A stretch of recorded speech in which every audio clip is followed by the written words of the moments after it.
Hey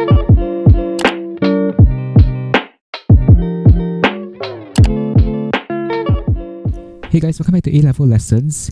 We're going to be looking at math again today. Going to be covering normal distribution. So a lot of you guys have been requesting for this math series to carry on, be it in statistics, mechanics, in fact a lot of other things like calculus and all will be starting very soon as well. So in this video we're going to be finishing up more on distribution techniques, looking specifically at normal distribution. In the previous part we've gone through what binomial distribution is. So today we're going to be looking at this other distribution that a certain be it probability or statistic can be used to compute certain data. Right, so normal distribution, let's just find out what the normal distribution is first. So how is it denoted? So a normal distribution is always denoted as x, right, being whatever is given in the question, right? It's normally distributed by mu sigma square. Alright, so what on earth are all of these, right? Like, I've never heard of it. So if we go back to what we have learned in discrete random variable before, in fact, your binom and your probability as well, we have learned what expectant and variance of x are. So essentially, mu is basically just our expectant of x. And our sigma square is basically the variance of x, right? Sigma alone stands for standard deviation. Alright, when sigma is squared, it becomes a variance of x. So this is just a bit of background info. Like I said, a lot of these concepts, it's only when you apply it to a question will you understand how does it actually fit in and make sense. Alright, so how does a binomial distribution function? So a binomial distribution works on this thing called a normal distribution works on this thing called a bell curve, right? So how does a bell look like? For instance, this is our axis. It's a bit crooked, sorry about that. It's basically like a bell. So a normal distribution would basically have this middle value over here, which is kind of like the average, right? Which is denoted as our mu. And this is what we call a normal distribution curve. Right, so we call this a normal distribution curve. It basically looks like a bell shape, right? It's a bell curve. In fact, it's something that they use a lot when it comes to examinations and determining the marks or average scores of students. Right, so the middle is where the average usually lies, and values can basically populate along this range over here, as well as all the way down. Right, so this is a normal distribution curve. So just to take note that the total area under this entire curve is equivalent to 1, right? So this entire shaded area here is basically equivalent to 1. This would be more for later on when we start to calculate areas and all using certain data given in the question. Right, so from this curve, we can actually use our graphics calculator. So I'm just laying out a lot of basic concepts and basic steps that you may want to take when it comes to a certain normal distribution question. So we can actually use our GC to compute, for instance, the probability that A is in between this, X is in between A and B. Right, so A is essentially our lower limit. B is basically our upper limit. So if ever a question gives you a normal distribution that requires you to do something like this, you can basically use the GC to compute, right? Just key into your graphics calculator. I won't probably go through how you can do that next time, but by now a lot of your schools and all should have taught you guys how to use a GC. So it's very simple. Just key in the upper limit, the lower limit, and you'll be able to find your probability or whatever the answer you're looking for.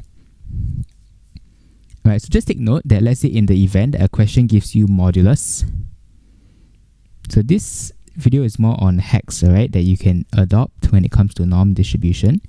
If they give you, let's say, modulus of x is less than or equals to 1.8, this is essentially the same as when you expand. We've learned this in inequalities. When you expand this, it becomes minus 1.8 to 1.8 as the upper limit. X is basically any value that is in between.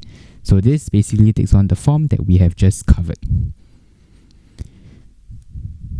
So likewise, if the question gives you the other way, let's say, okay, let's just use more than. Let's say it's more than 1.8. The modulus of x is more than 1.8. This is likewise our inequalities we've learned before. Is the probability that x is more than 1.8. You have to basically add the probabilities together, because it can also be a case whereby p occurs when x is less than 1 minus 1.8. Reason being is that when you mod a certain value, you are essentially applying as though you're applying a square to it, right? So even if it's negative, a mod turns anything that is negative positive. So in this case, x could take on a value that is more than 1.8, a positive value, or at the same time, it can also take on a value that is actually negative, right? It can be negative or it can be positive. So there are two possible ways to find a probability when modulus x is more than 1.8. So you have to add the probabilities over here. Quite a simple way. Right, so this is just a little hack. If in any event you come across a question that says this kind of gives you a modulus or something, right? Okay, so the next big part of normal distribution is you will always find that you may have to employ this thing called the inverse norm, right? So usually they denote it as something like this, inverse norm. So an inverse norm, right, essentially is whenever you are given, let's say, a certain value that is equivalent to something or more than something, and you're trying to find out what this constant is. I'll give you an example.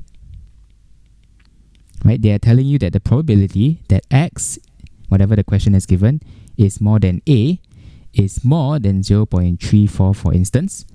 So when you have this kind of a question, right, you want to find out what the value of a is, right, or what the possible range of values of a are. So what we'll do is we'll perform an inverse norm. Okay, let's say the question is given that x is normally distributed. So you have to make sure that it has been normally distributed. We will consider, alright, firstly we would inverse norm. So we would perform an inverse norm when we consider that, let's say, p of x more than or equals to a is equivalent to 0.34. Right, so we consider the fact, we make an assumption here, and we take the inverse norm of if this value, whatever this value is more than, is equivalent to the area under the curve, the bell curve that we saw just now, that is equivalent to 0.34. What you will get is that when you perform an inverse norm, we'll be able to find the value of a that will be less than 32.9223. Right, reason being is that when you actually perform the inverse norm, you would find that you will get this value. So this would be the value of what x is more than or equals to a, whatever that has been equivalent to. Alright, so if you want to add in the step, you can also add in here that x is more than or equals to 32.9223, equivalent to 0.34. Right, we'll find out more about how we can apply this in questions, so make sure you guys subscribe, because I'll be going through questions on normal distribution soon, and you'll be able to see how we can actually apply inverse norm in those cases. Right, the last part of normal distribution that is quite important is this thing known as standardization or standardizing a normal distribution. Right, so what is this? So anything that has been standardized, right, is similar to what we learned before in rationalizing. It is the process of transforming a variable. So we're looking at a variable, something that can change, to one with a mean value of 0,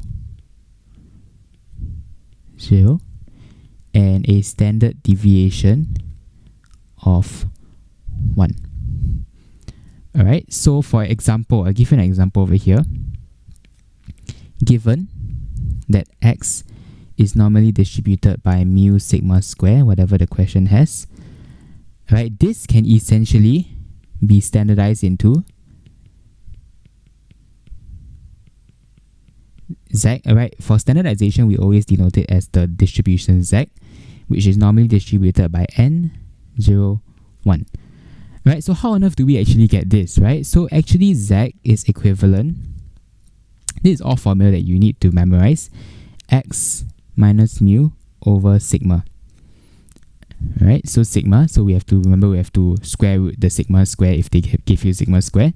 So what you will end up with is that, let's say in the event that P is X less than A, this would be equivalent to P of Z. So substitute whatever you have, less than A minus mu over sigma, that is normally distributed by Z, n, 0, 1. Right, I know that this may not even make any sense at all, okay, but it is basically a very basic step, right? It's the whole idea of the standardization, right? We are trying to transform whatever the variable was, which was this standard deviation, this normal distribution just now, into this Z value. Okay, the whole reason why we may need to do this is because in certain questions, they may not give you specific values, right? They may not give you values of, let's say, mu. They may not give you values of sigma. They may not give you certain values. So it requires you to transform this equation into this Z standardized distribution, because we already have 0 and 1 as our constant. Right? I know it may be very confusing now. Just take this down onto your notebook. When we look at a question in the time to come, it will definitely make this all very, very clear and it will make sense to you. For now, I want you guys to just take note of this, that this is how we apply standardization. We always have something that wants to be transformed. So we need to standardize it using something that has a constant mean and a constant standard deviation, which is 0, 1 in this case. From there, if they give us a constant, let's say they give us A as our constant, we'll be able to find what this probability or what this value of mu or sigma is going to be. So this is just for you guys to take note first. Right, so just to sum up everything, this is basically what normal distribution is all about. We have got the very basics of normal distribution, which is how the formula is like. X is normally distributed by mu sigma square. We have this bell curve, the normal distribution curve, followed by the ideas of inverse norm, and lastly standardization. So just take all of this down in your notebook first. It will be very useful when it comes to revising. And when we look at specific questions on normal distribution, we will explore more on how you can actually answer the question using all of this that you have learned in today's lesson. Right, so if you did enjoy this video and you did learn something, be sure to give it a like as well as subscribe to the channel. It really does help me out a lot. And if you have any questions, you can leave it in the comment section below. And I'll see you guys in the tutorial questions to come. We'll be practicing a lot more, especially on our YouTube memberships and Patreon as well. So you can go and check those out. We'll be looking at a lot of questions on how to answer normal distribution. Right, if not, without further ado, that is all I have. And I'll see you guys in the next one. Bye-bye.